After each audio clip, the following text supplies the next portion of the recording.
Vamos lá, 1 Coríntios 15, né? Só falou que ia fazer o povo adentrar numa terra que mana leite e mel, né? Então o leite é riqueza animal, né? E o mel é riqueza vegetal, né? E são tipos de Cristo, né? Da revelação de Cristo, né? Que realmente possamos ser cheios do Senhor.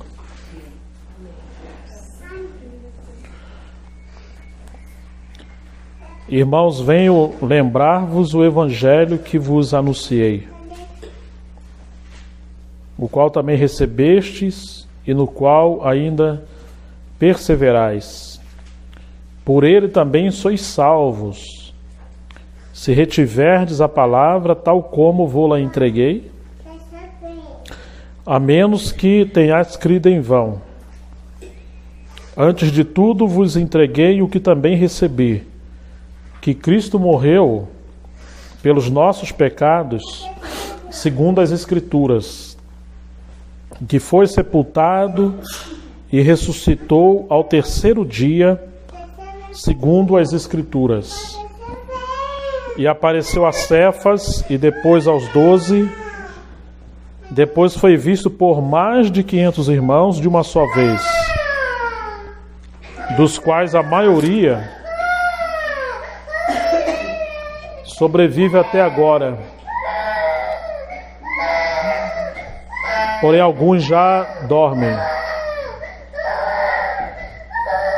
Depois foi visto por Tiago, mais tarde por todos os apóstolos, e finalmente depois de todos foi visto também por mim, como por um nascido fora de tempo.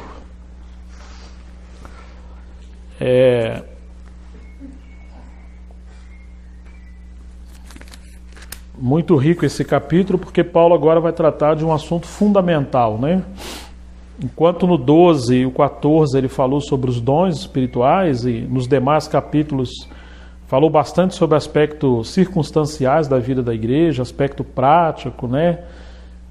Revelando Cristo como a solução de todos os problemas da igreja, né? Os problemas da igreja são oportunidades para a aplicação de Cristo, né? Muito interessante que em cada situação negativa em Corinto, Paulo não apresentou uma regra, um manual, um ativismo, uma maneira do homem por si só resolver o problema, né? Mas todas as necessidades da igreja em Corinto seriam resolvidas com a revelação de Cristo. Mesmo em relação ao casamento, no capítulo 7, ele sempre usa o termo no Senhor e no Senhor, né? Porque a gente às vezes encontra nas livrarias, né, 10 segredos para o casamento ser bem sucedido, 30 maneiras de um mês você mudar a vida do seu casamento, e como fazer a sua esposa ser isso, o marido ser aquilo. E infelizmente são artifícios, né, de marketing muito forte, mas que não tem nenhuma realidade espiritual, porque seria como propor o homem melhorar a si mesmo, né? E o casamento é um meio de quebrantamento para Cristo ser manifestado, né? E os livros às vezes ensinam os homens a ser mais cheios de si mesmo. Então, como tornar o casamento um meio para o homem ser feliz, né? Esse é um problema muito grande, né? Agora, Paulo, voltando ao assunto fundamental, ele diz: irmãos, venho lembrar-vos o evangelho que vos anunciei, o qual recebeste, no qual ainda perseverais. Então, nós encontramos tantas situações negativas em Corinto, que Paulo agora está se fazendo necessário lembrar o evangelho que foi pregado por ele. Parece que a igreja estava se envolvendo em tantas coisas que ela estava se apartando da simplicidade que é em Cristo. Em 2 Coríntios ele fala isso, né? Que ele estava preparando a igreja como uma noiva pura para apresentar a Cristo, mas temia que assim como Eva se apartou de Adão, ou foi seduzida na sua mente, a igreja se apartasse de Cristo e fosse seduzida pela serpente, ouvindo um outro evangelho, recebendo um outro espírito e crendo num outro Jesus, né, que os apóstolos não tinham pregado. Então você vê que a busca por uma vida misteriosa, né? Uma vida de aventura, de poder sobrenatural, e não a busca por uma vida cristã madura em Cristo, ela sutilmente nos leva a girar em torno de situações ou de experiências que elas são sensuais, elas chamam a atenção, mas nos roubam da simplicidade de Cristo, ela nos rouba da própria pessoa do Senhor, né? E agora Paulo se vê obrigado a falar que ele está lembrando o Evangelho. Quer dizer, está lembrando uma coisa inicial, uma coisa fundamental. Então, nós, nesses dias também que nós estamos vivendo, essa palavra precisa ser renovada para a igreja. Lembrar a igreja o Evangelho apostólico, o Evangelho bíblico, o Evangelho centrado em Cristo, no propósito de Deus, que contém nas Escrituras. Porque a Bíblia fala de um outro Evangelho. Vamos ver pelo menos assim uma frase ou outra, né? Gálatas capítulo 1, o verso 6. Paulo vai usar esse termo.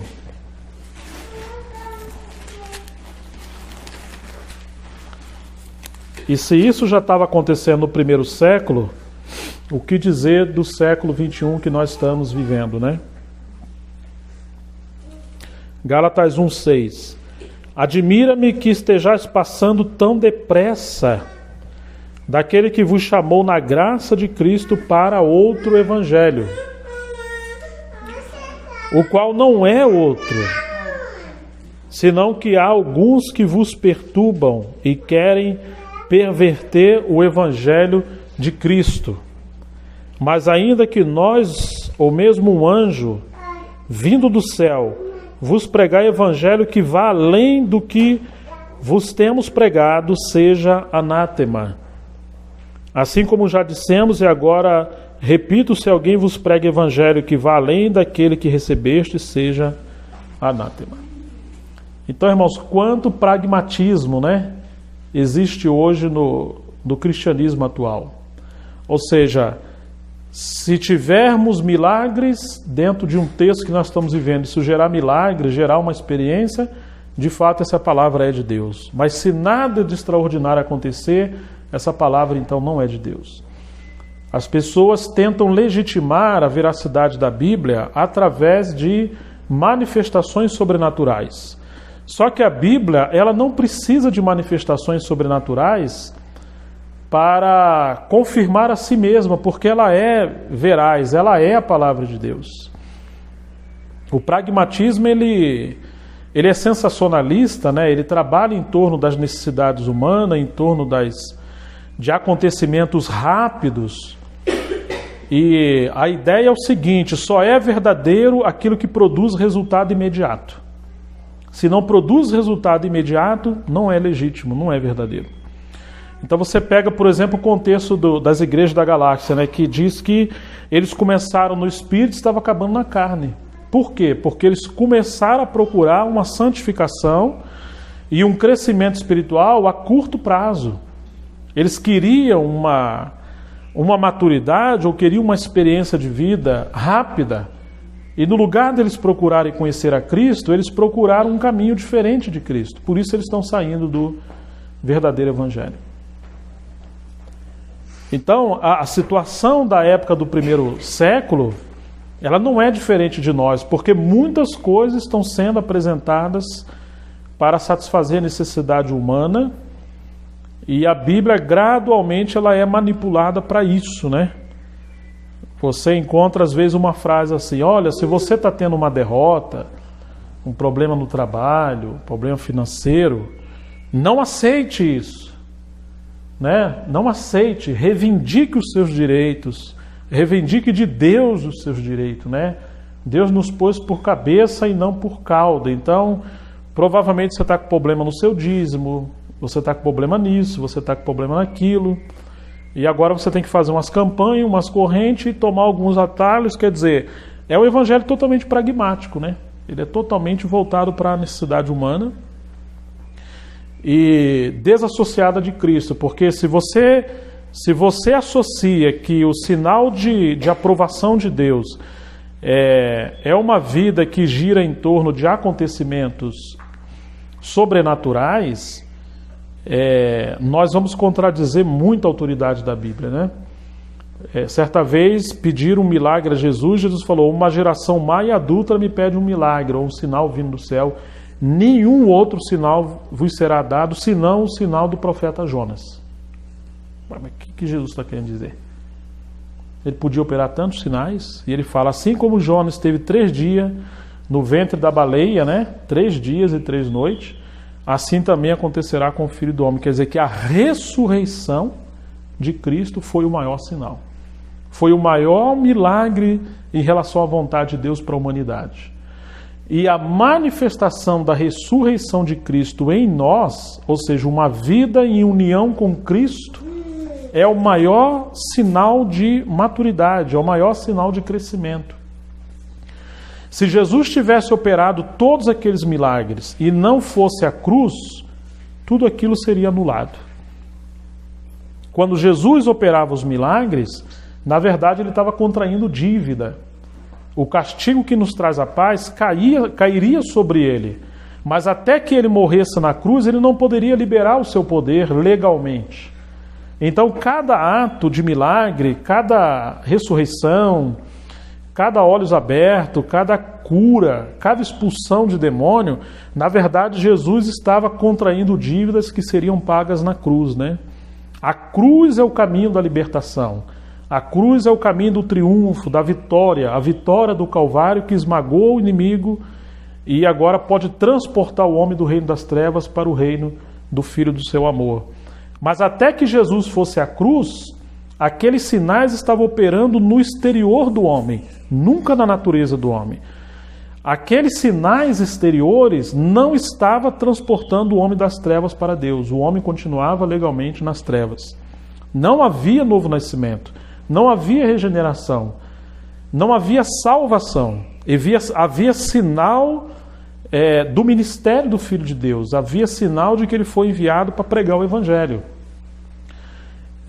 Mas não havia a maior obra dele, que foi a cruz. Então a cruz ela foi um ato muito mais superior do que todos aqueles milagres que Jesus fez, e sem a cruz esses milagres perderiam toda a sua autoridade, né? Agora que Jesus mostra que a cruz ela é a centralidade da obra do Filho, e que toda a obra de Deus gira em torno da cruz, e que sem a cruz não há obra de Deus. Na verdade, como disse a Jess Penlius sobre a cruz, né, ela falando daquele livro A Cruz, o Caminho para o Reino, ela diz que se você vai ao Espírito Santo, o Espírito Santo te leva à cruz. E se você vai à cruz, a cruz te leva ao Espírito Santo. Quer dizer que o Espírito Santo ele age a sua obra tomando a cruz como base, ponto de partida. E uma pessoa que conhece a cruz é uma pessoa que pode ser cheia do Espírito Santo. Na verdade, ninguém é cheio do Espírito Santo se não conhece a obra da cruz, né? Toda experiência sobrenatural que não é resultado da obra da cruz, essa experiência não é oriunda do Espírito Santo. O Espírito Santo sempre vai trabalhar revelando Cristo e este crucificado. Então, um outro evangelho é aquele que tenta melhorar o homem sem que este sofra a obra da cruz. Mas nem mesmo Cristo foi a glória do Pai sem primeiramente passar pela cruz. A sua missão foi a cruz. Então a gente vê que Paulo agora está precisando lembrar a igreja em Corinto, e ele fala isso também aqui aos Gálatas, que ele estava ouvindo um outro evangelho. É um evangelho que leva o homem a uma experiência sobrenatural sem a experiência fundamental, que é conhecer a pessoa do nosso Senhor e este crucificado. Então Deus, o seu propósito maior não é de fato curar o homem exteriormente, não é levar o homem de pobreza, ou levá-lo à riqueza, ou livrá-lo de demônios, ou não é nada disso. Tudo isso ele faz, né? Tudo isso ele pode fazer, mas a sua obra é nos conduzir a Cristo. Cristo em nós é a esperança da glória, e não o homem sem tribulação é a esperança da glória. Na verdade, se for necessário usar a tribulação para a formação de Cristo em nós, isso não tem que ser visto como nenhum problema. Isso tem que ser visto como um meio para adquirirmos graça, para vivermos uma vida com Cristo no meio do problema. Então, na verdade, o evangelho genuíno, ele não tem esses paradigmas de que você vincula a aprovação de Deus com uma vida de liberdade de problemas, né? Pelo contrário, Jesus viveu uma vida de perseguição, de luta, de oposição, de escárnio, de sendo caluniado. Ele não levou uma vida próspera na terra. Os apóstolos pregaram o evangelho sob perseguição, né? Paulo termina sua carreira preso e depois decapitado, porque o reino milenar está por vir. Mas ainda no tempo que nós estamos vivendo, que é esse período da graça, o reino de Deus se manifesta através de vidas transformadas à imagem de Cristo. Então, nós agora vemos Paulo procurando trazer a igreja de volta ao evangelho.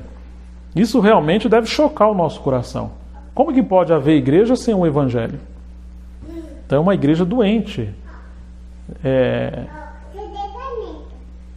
Eles realmente estavam saindo desse fundamento, né? Vamos ver 2 Coríntios, capítulo... É só voltar um pouquinho atrás, capítulo 11.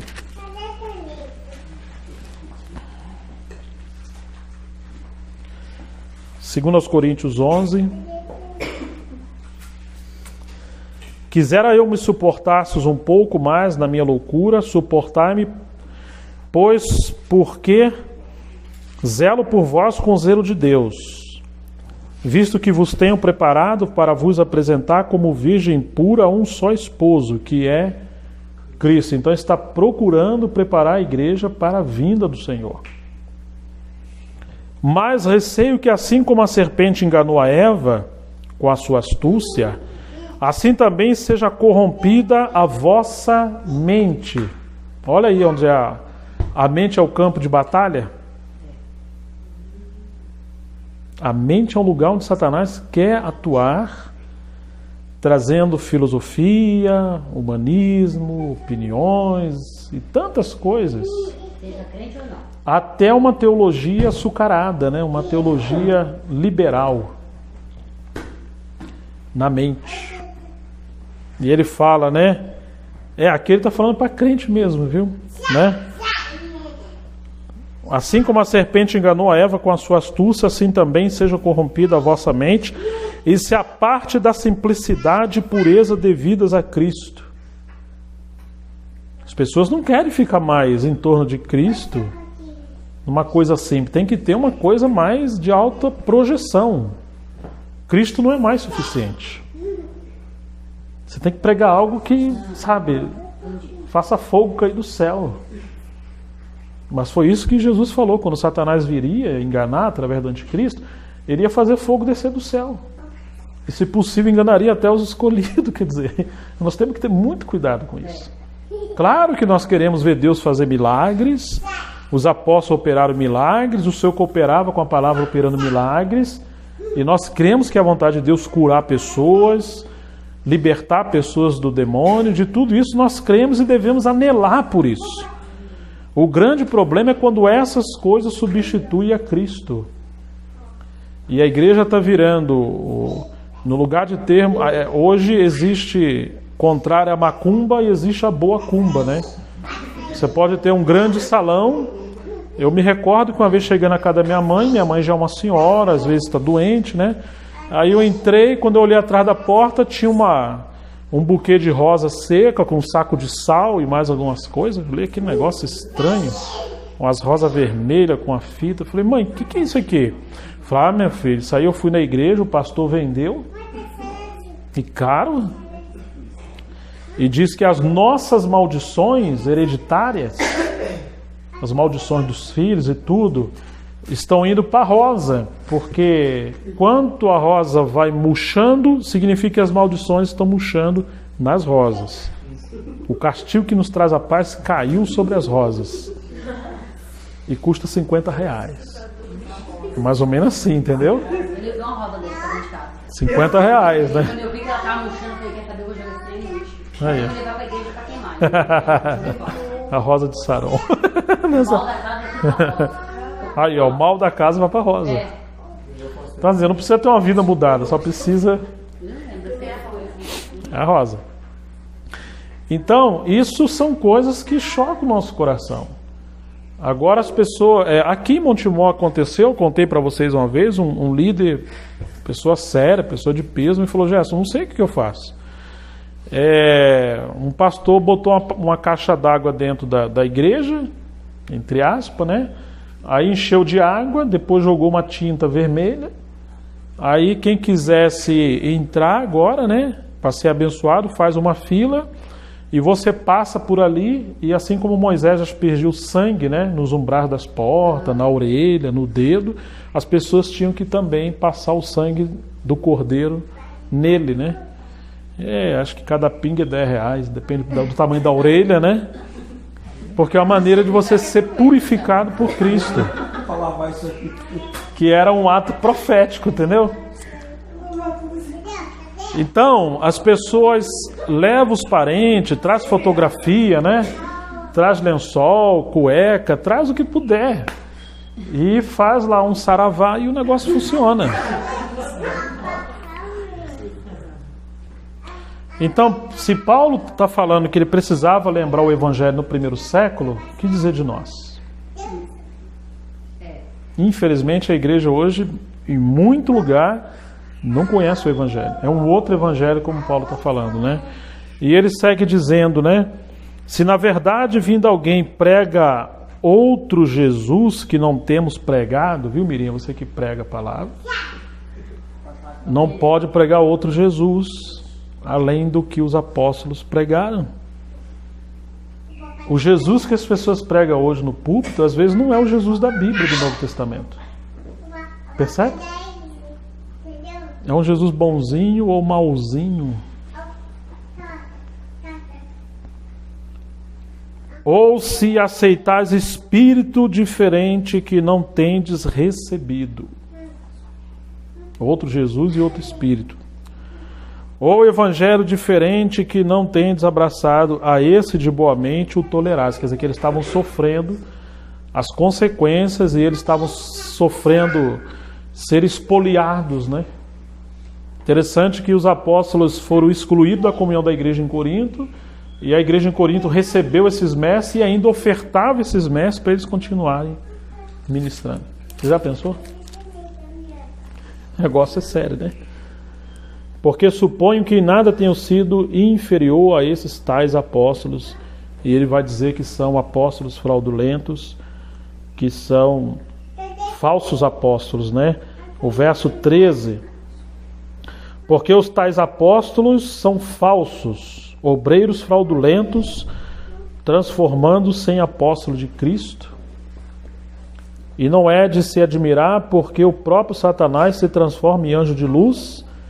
Não é muito, pois, que os seus próprios ministros se transformem em ministros de justiça, e o fim deles será conforme as suas obras. Então, em nome do dízimo, em nome do dinheiro, em nome de tanta coisa, as pessoas pregam qualquer coisa, sacrificam a Bíblia. E aqueles que ouvem para receber um benefício, eles pagam valores extraordinários para isso. Nós precisamos realmente voltar ao Evangelho, né? Vamos ao texto inicial de 1 Coríntios 11. Perdão, 1 Coríntios 15, né? Rogério, se eu estiver errado, me corrija, só para entender o que você está dizendo. As pessoas precisam jogar na realidade espiritual, né? Porque assim, ela segue a doutrina, mas não sente no coração. Faz exteriormente, achando que está agradando a Deus. Como aquela mulher do fluxo de sangue. As pessoas apertavam. Mas quando ela tocou foi diferente, que era aquilo da realidade espiritual. Isso é o que está acontecendo hoje em dia. Sim. Só Deus que está no exterior e acha que isso está agradando a Deus. O coração está distante. Não, o outro lado é que as pessoas estão tocando no mundo espiritual, mas é um mundo espiritual que é oposto à autoridade das Escrituras. Elas sentem um arrepio, ouvem uma voz, têm uma visão, Isso que tem que ter cuidado, né? tem um milagre, aparece um anjo, um santo, uma pombagira, essas coisas assim, entendeu? Aparece qualquer coisa e as pessoas abraçam porque estão sendo curadas, estão sendo beneficiadas. Esquece que o homem lá de Faraó lá transformou duas serpentes, né?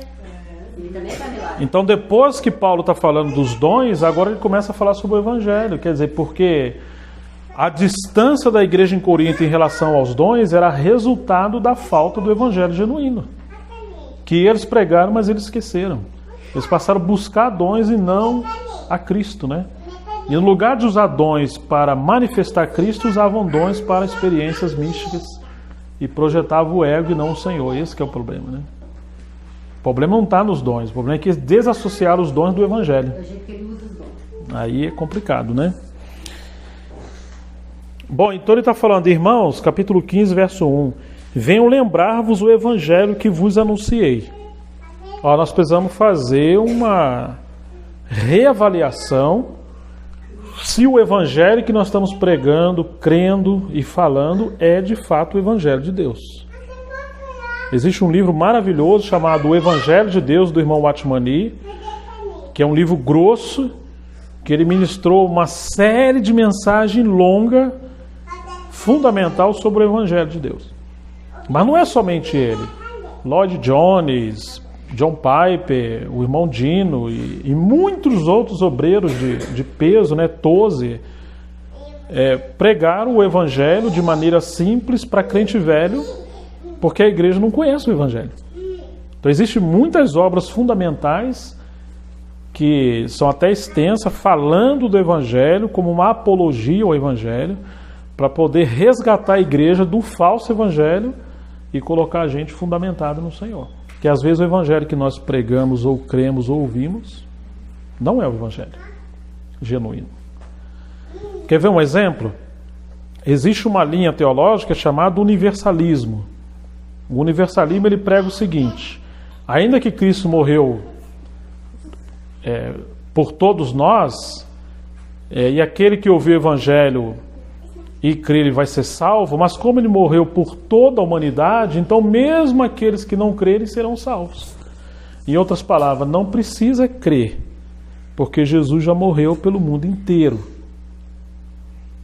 Então a pessoa pode viver uma vida sem Cristo, que depois, quando o Senhor voltar, como Deus é amor, então na verdade o mundo inteiro será salvo. Percebe? Isso é chamado universalismo. Né? E algumas pessoas acreditam veemente nisso, né? Então os espíritas serão salvos, os adúlteros serão salvos, enfim, todos serão salvos, né? Cristo morreu por todos. E se Deus é amor, como é que ele pode permitir alguém para o inferno, né? Mas ninguém falou mais do inferno do que Jesus, viu? Surpreendentemente, nós que falamos que seguimos o Senhor e falamos o Evangelho, nossa pregação do Evangelho está ruim demais. Ninguém falou mais do Evangelho na Bíblia do que Jesus. E muitas vezes ele falou da Geena, do lago de fogo, e as traduções em português tentam dar uma melhoradinha, mas ninguém falou mais seriamente sobre a consequência de uma vida sem crer no Evangelho do que Jesus, né? Ele falou fortemente sobre isso, né? Esse é um extremo, o universalismo. O outro extremo é o arminianismo, que, resumindo, é o seguinte: você é salvo desde que você faça algumas coisas e mantenha a santidade e as boas obras. Mas se você vacilar, você perde a salvação. Então a salvação já não depende tanto da fé em Cristo e na sua obra, mas depende também de você manter a sua salvação. De maneira que agora você é salvo, mas daqui a 12 minutos você pode perder a sua salvação. Exatamente. Mas rapidinho você se retrata e você está salvo de novo. Então durante o dia você é salvo umas 20 vezes, umas 10 vezes você não é salvo e vai por aí afora. Se o senhor voltar a hora que você está irritado com a criança, talvez você naquela hora fica. Você xingou palavrão ali?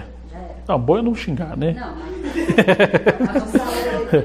mas a grande questão é que essa linha nos tira da provisão de Deus em Cristo e nos coloca centrado em nós mesmos. Eu conheço uma linha pior do que essa, porque essa pelo menos acredita que se você está em Cristo, você está salvo, desde que você se mantém. Mas eu conheço uma linha que prega o seguinte: ninguém está salvo. Ninguém pode crer que é salvo, ninguém pode crer que é filho de Deus. Hoje, estamos reunindo, estamos crendo, estamos pregando, estamos procurando obedecer, mas ninguém sabe ser salvo. Só naquele dia, quando o Senhor voltar, pode ser que alguns serão salvos. Então, na verdade, ninguém está salvo, ninguém é filho de Deus. Isso eu estou falando de teólogos, de irmãos, que nesse século, pessoas que estão reunindo, estão pregando essas coisas. Se perguntar, irmão, você crê no Senhor? Eu creio. Você crê que você é salvo? Não. Ué, por que não? Porque só naquele dia saberemos quem realmente é salvo. Então, assim, não há certeza da salvação. Então, nós temos muitas linhas baseadas em muitos conceitos que tiram partes das Escrituras para justificar essas doutrinas, né? Mas a melhor coisa é deixar que a Bíblia fala por si mesmo. A gente só precisa ouvir e entrar nela, né? Mas ela é a autoridade maior sobre o que nós pensamos, né? Nós é que precisamos nos submeter à palavra e não a palavra a nós, né? Bom, então Paulo está dizendo, irmãos, venho lembrar-vos o evangelho que vos anunciei, o qual recebeste, no qual ainda perseverais. Então o evangelho tem que ser perseverado. Por ele também sois salvos. Como é que nós somos salvos? Pelo o evangelho. O evangelho, claro, ele é o poder de Deus para a salvação de todo aquele que nele crê. Não foi isso que Paulo falou? Não me envergonho do evangelho do nosso Senhor Jesus Cristo, porque ele é o poder de Deus para salvação. Rogério, deixa eu fazer uma pergunta. Na sua visão, quem é salvo é sempre salvo? Sim. Essa pessoa não pode perder a salvação? Pode, se Cristo não fosse suficiente para sustentá-lo, né? Mas Cristo é. Então ele é salvo. Vamos fazer o seguinte: a Keta é sua filha. Isso. Bonitinha, rosinha, mas digamos que ela chuta a sua canela, pinta o canelo, se lambuza ela e o brilho ali fora. Ela deixa de ser sua filha porque está toda lambuzada, nem se entrar dentro da cesta de lixo? Não. E rolar lá para baixo? Ela pode ir para dentro do caminhão de lixo, lá dentro é minha filha. É isso. Ela precisa ser lavada, ser purificada, ser limpinha, rosinha. Ela pode receber umas boas varadas, né, ter disciplina, mas ela é sua filha. Então, assim, é por isso que eu falo que nós temos que voltar ao Evangelho. Existe, isso dá pano para manga, existe algo que a Bíblia chama de pecado para a morte, para isso fala que não ore mais. Né? Então, existe alguns incidentes que a Bíblia toca em alguns pontos de uma possível perda de salvação. Mas a gente pregar perda de salvação para um cristão, que porque ele pecou, porque ele errou e por isso ele perdeu a salvação, seria como anular o sacrifício de Cristo e mostrar que o sacrifício de Cristo não é suficiente para salvar a pessoa. O que é suficiente é ela crer no sacrifício, mas ela por si mesma se esforçar para se manter salvo. Você está entendendo? Né? Eu não me esqueço daquela sensação, né? Tive 3 filhos, né? Tá lá no hospital, enfermeira para lá e para cá, e a gente ali meio agoniado. E aí, nasceu? Olha, nasceu, pai. Nasceu. Homem ou mulher? E normalmente, né, você encontra um bocado de pai, vamos dar um exemplo, é homem. Ah, é perfeito? É perfeito. E a mãe tá bem? Aí por último pergunta a mãe, né? A mãe tá bem. Aí daqui a pouco vem aquele homem perfeito lá de dentro. Desse tamaninho, enrolado num bocado de pano, gorfando, às vezes todo sujinho, né? Mas é homem e é perfeito. Como que é homem e é perfeito? Significa que a sua natureza é masculina, né? E é perfeito porque não tem nenhuma anomalia. Mas agora ele precisa ser alimentado, a mãe vai cuidar, vai dar peito, né? Vai trocar, mas ele é perfeito. Então transporte isso para os novos convertidos e para os cristãos que estão em andamento de santificação. Nós somos perfeitos em Cristo, nele, mas nós ainda precisamos ser lavado, cuidado, purificado, tratado. Mas o que leva a Keta a ser sua filha não é o fato dela se tornar madura com 20 anos e saber falar bem o seu nome, quanto o pai tem no banco, se não tem, enfim, saber tudo da casa. Não é. Ela é sua filha por causa do nascimento. Ela nem sabe falar seu nome direito. Então, assim, as pessoas acham que cristãos perdem a salvação porque eles não têm às vezes, uma maturidade para viver uma vida 100% de vitória, né? Sobre o pecado. Então, precisa realmente ter luz sobre essa questão, né? Isso é uma linha bem fina sobre eleição, predestinação, viu? A gente um dia vai ter que tocar nisso, né? Que nós não somos hipercalvinistas, mas não podemos anular que a Bíblia prega predestinação. Existe essa palavra na Bíblia. E a predestinação descansa na eleição. Ou melhor, na presciência de Deus. Deus viu antes da fundação do mundo aqueles que seriam salvos e Ele predestinou essas pessoas em Cristo, no Filho. E às vezes, em nome do livre-arbítrio, ou em nome dessa possível perda de salvação, a gente anula algumas verdades que a Bíblia fala. Então, assim, a nossa visão de graça de Deus é uma desgraça. Você entendeu? Porque crer que Deus salva o homem puramente pela graça, sem o homem fazer nada. Ah, não, desse jeito não. Eu acho que o homem é salvo, mas ele tem que fazer alguma coisa para merecer a salvação. Você está entendendo? Ele tem que fazer alguma coisa, só de graça não dá. Então, a gente não conhece bem a graça de Deus. Que eu não penso que Paulo está descortinando isso agora, mas ele está chamando a igreja de volta para o Evangelho. É claro que Paulo foi um gigante nessa questão, né? Mas o problema aqui da igreja em Corinto é que eles estavam em busca de uma vida espiritual mística desassociada dos fundamentos da palavra. E isso estava gerando misticismo. Você entendeu? Então hoje é comum, nós mesmo temos conversado da situação de um casal, né, que de vez em quando a gente conversa, fala assim, mas a pessoa sente no coração que é de Deus. Lembra que às vezes você usa essa expressão? Não queremos entrar em detalhe, mas o cara que está com ela é casado.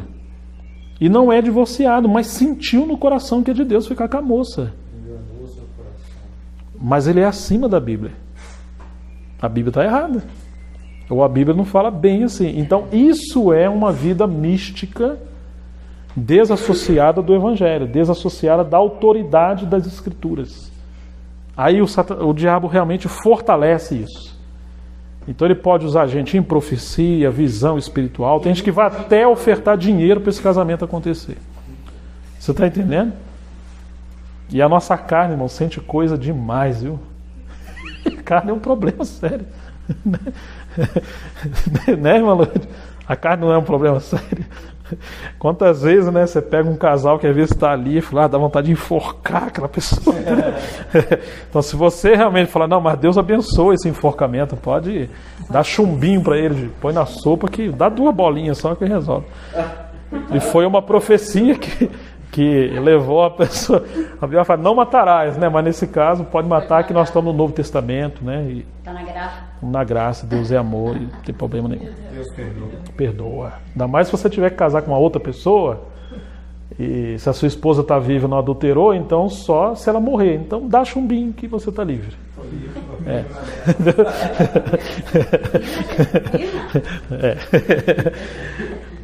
Mas nós já recebemos em Cabo Frio uma jovem perseguida pela igreja. Ela fugiu da igreja porque estava obrigando ela a casar com uma pessoa que era um casamento profético. Nossa, Deus. E ela fugiu da igreja porque ela estava sendo obrigada e os pais estavam concordando com isso. Era uma seita, não era mais uma igreja, né? Bom, vamos voltar aqui, né? Por ele também sois salvos se retiverdes a palavra tal como vou-la entreguei, a menos que tenhas crido em vão. Então, Paulo está dizendo assim, será que vocês creram genuinamente no Evangelho e foram regenerados? Porque se vocês foram regenerados crendo no Evangelho, então permaneça no Evangelho, né? Ou seja, Paulo não abre precedente para a gente negociar o Evangelho. E ele está mostrando que não existe salvação fora do Evangelho do nosso Senhor.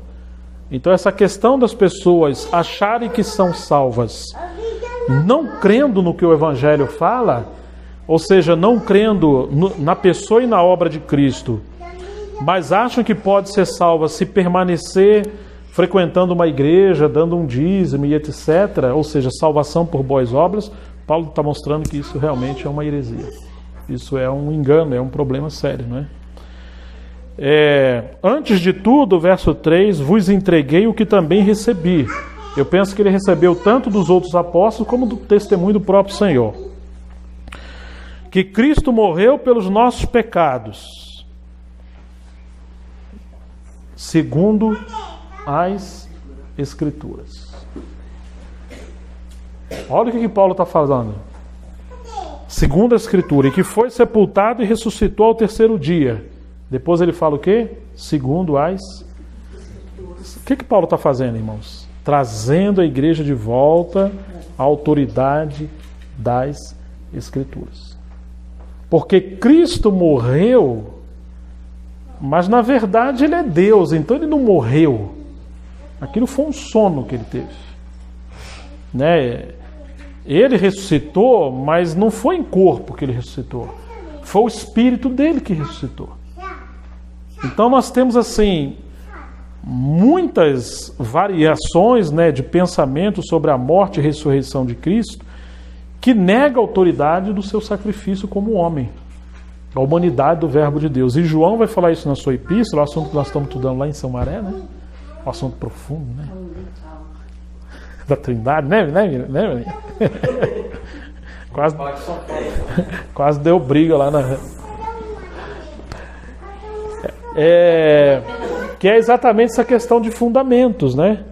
Que as pessoas querem negar a humanidade do Verbo de Deus. A humanidade do Verbo de Deus. Então Paulo está confrontando isso, né? Segundo as Escrituras. E apareceu a Cefas, que é Pedro, e depois aos 12. Depois foi visto por mais de 500 irmãos de uma só vez, dos quais a maioria sobrevive até agora, porém alguns já dormem. Depois foi visto por Tiago, penso que é o irmão do Senhor, porque o Tiago, um dos 12, já tinha morrido, né? Quer dizer, Paulo, ele morreu depois quando Paulo está escrevendo isso, né? Mas ele está falando da aparição do Senhor a Tiago, seu irmão, né? Outro dia a gente comenta sobre isso, né? Mais tarde, por todos os apóstolos, e afinal, depois de todos, foi visto também por mim como um nascimento fora de tempo. Porque Paulo, ele vai discorrer bastante tempo, bastante assunto nesse capítulo 15, exclusivamente sobre a ressurreição. Porque a própria igreja estava com muitos problemas de crenças em relação à ressurreição do Senhor. Alguns, inclusive, estavam se batizando pelos mortos, né?